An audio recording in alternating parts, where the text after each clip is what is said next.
Mga kababayan sa Netherlands, confirm. Meron nga kayong kasama dyan na mga double agent vlogger, mga kababayan. Nasa palipaligid nyo lang po. Ilang araw, ilang linggo, ilang buwan nyo na hong kasama dyan sa Netherlands. Pinagluloko lang kayo. Ha? Mga manggagamit din pala, mga kababayan. Pruweba. Gusto nyo ng pruweba? Ay, simple lang, syempre. Ipapakita ko ho ito sa inyo, mga kababayan. Ito po ay sa mga nakalipas na panahon sa kanyang buhay. Nahanap ho natin, mga kababayan. Ha? Akala ko gawa-gawa lang kasi may nagbigay ho sa akin ito sa Messenger pero hindi ho ako naniwala. Siyempre para mapatunayan kung totoo nga etong ibinigay sa akin, ako ho mismo ang naghanap sa kanyang mga letrato, sa kanyang social media account na Facebook, mga kababayan. At nakita ko nga ang pruweba. Confirm, mga kababayan. Double agent yata itong mamang ito. Eto, ipakita ko sa inyo ang pruweba, mga kababayan, ha? Ano sabi? Unahin natin yung mismong ipinost niya ho. Okay? Itong litrato ito eh. So, ang sabi niya ho dito, mga DDS, mapapakain ba ng 91% rating na yan ang mahigit 7 milyong nagugutom na pamilya ngayong panahon ng pandemya? Panahon po ito ng pandemya sa administrasyon ni dating Pangulong Rodrigo Roa Duterte, mga kababayan. Sige nga, subukan yung tikman. Hindi ko sinasabing siya mismo ang may gawa nito. Maaaring nakita niya ho itong, ito, tawag nito, parang notes sa Facebook. Maaaring nakita niya sa iba, ni-screenshot niya, tapos ipinost niya sa kanyang sariling social media account. At ito naman po, mga kababayan, ang kanyang mismong caption, basahin ko na rin, lahat na lang gusto nyo kainin. Budget sa Manila Bay, pati budget sa Cauldron, pati sa infrastructure ng build. Ngayon, pati 91% gusto nyo kainin. Matatapos na lang 2020, Bobby pa din. Sino pinatutungkulan niya, mga kababayan? Siyempre, walang iba kundi ang mga DDS. Magtatanga-tangahan pa ba tayo rito? Hayaan ba nating gamitin nitong mga double agent vlogger ang ating Tatay Digong?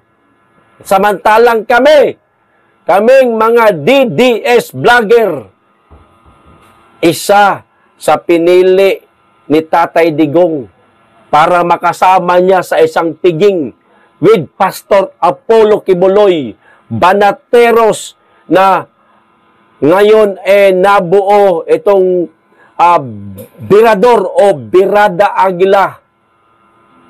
Kasama kami niyan. Isa ako sa napili ng dating Pangulong Duterte with Pastor Apollo Kibuloy.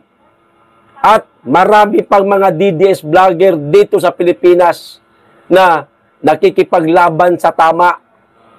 Totoong DDS vlogger.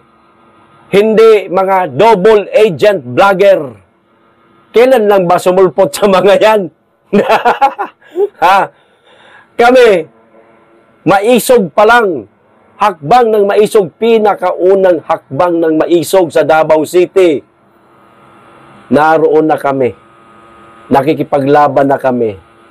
Tapos sasabihin ng iba na grabe daw ang sakripisyo nitong mga double agent vlogger dyan sa Netherlands. Bakit kami? Aba, nagsakripisyo din ho kami, mga kababayan. Ha? Inikot namin halos ang buong Pilipinas na walang nagbibigay ng pondo, sariling pera namin, puyat, pagod, hindi pa matuloy ang mga event. Pero nagsawa ba kami? Hindi namin pinagsawaan ang hakbang ng Maisog Prayer Rally.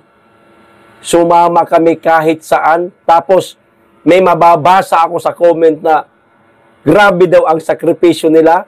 Eh paano naman po ang sakripisyo ng mga vlogger dito sa Pilipinas? Na yung iba nga, pinatawag na sa TRICOM. Ha? Maging patas po sana kayo, mga kababayan. Kung sino man ang nag-comment nun, balikan nyo po siguro yung mga nagawa namin. Unang-una, etong pakikipagbuno namin sa KOJC.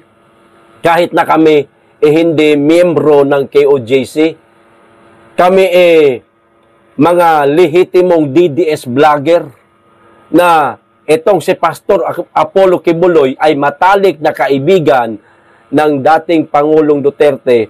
Kinover namin yan. 16 na araw. Bardagulan ho yan. Ulan, init, tulakan, paluan. May nangyari bang ganyan dyan sa Netherlands? Wala. Kundi pa-cute-cute lang. Kami, putragis, natirgas pa kami. Nakalanghap pa ako ng tirgas. Akala ng aking mga pamilya doon na magtatapos ang buhay ko. Baka daw matamaan ako ng ligaw na bala.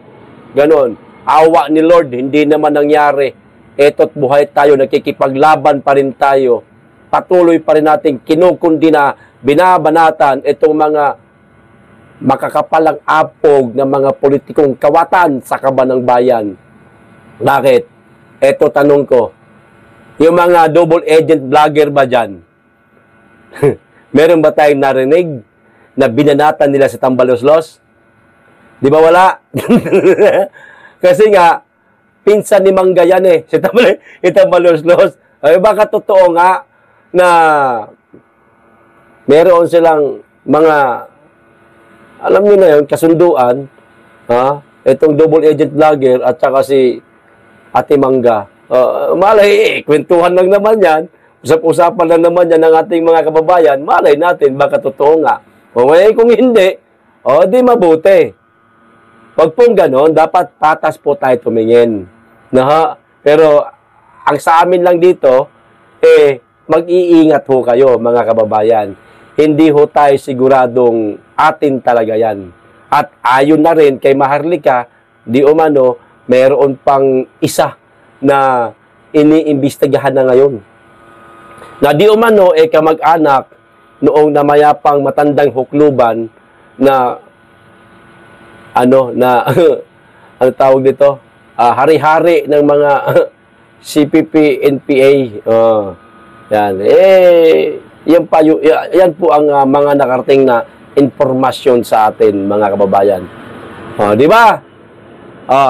Tama ba na mayroong double agent vlogger dyan sa Dahig? Kayo na pong balang humusga, mga kababayan. Dagdag ko na rin po ito, mga kababayan, maganda ito. Para sa akin, good news to No? Di ba? Noong mga nakaraang linggo, tila nagpresenta itong si Mama Bing, o mas kilalang Rowena Guanzon, o Attorney Rowena Guanzon, mga kababayan, na aniya gusto niyang maging spokesperson ni Vice President Sara Duterte. At nagkaroon po ng pahayag o tugon si BP Sara doon. Sabi niya, sige lang, magsalita lang siya at makikinig tayo, at humahanga ang ating pangalawang Pangulo sa tapang at talino nitong si Madam Rowena Guanzon. Ngayon, mga kababayan, meron po siyang binitawan sa kanyang social media account. Ayan, napakasimple lang mga kababayan, pero kung aanalisahin ho natin, gagamitin ho natin ang ating matalas na imahinasyon. Lumalabas po sa larawan na yan, mga kababayan, na tila baga, nakahanda na si Madam Rowena Guanzon na maging spokesperson ng ating pangalawang Pangulo. Malay natin, baka meron na silang mga pinag-uusapan ngayon. Meron na silang mga, tawag ito, transaksyon. Ayan. Ayan o, napakasimple lang po ng caption niya, mga kababayan.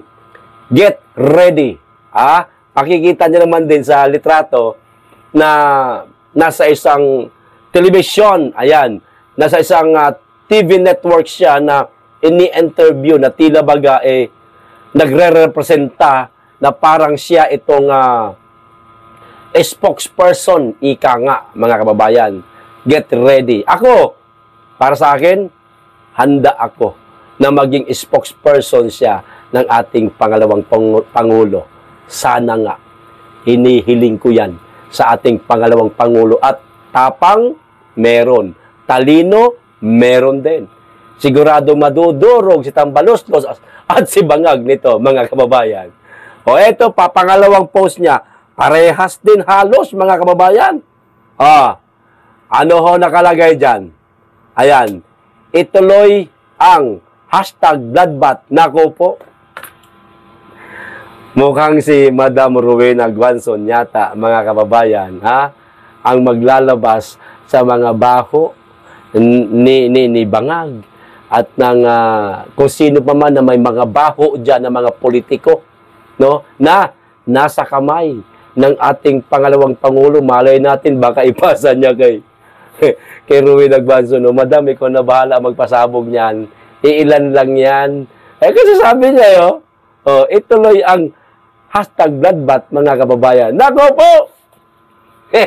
Ito na nga ba sinasabi ko Mukhang matutuloy na yata, gusto ng karamihan, mga kababayan, na maging spokesperson itong si Madam Rowena Guanzon ni BP Inday Sara. Abangan ang susunod na kabanata, mga kababayan. Sana lang talaga na maging kabahagi na itong si Madam sa team ni BP Inday Sara. Ayos, hanggang dito lang. Maraming salamat, mag-iingat kayong lagi at higit sa lahat, mahalin natin ang Pilipinas.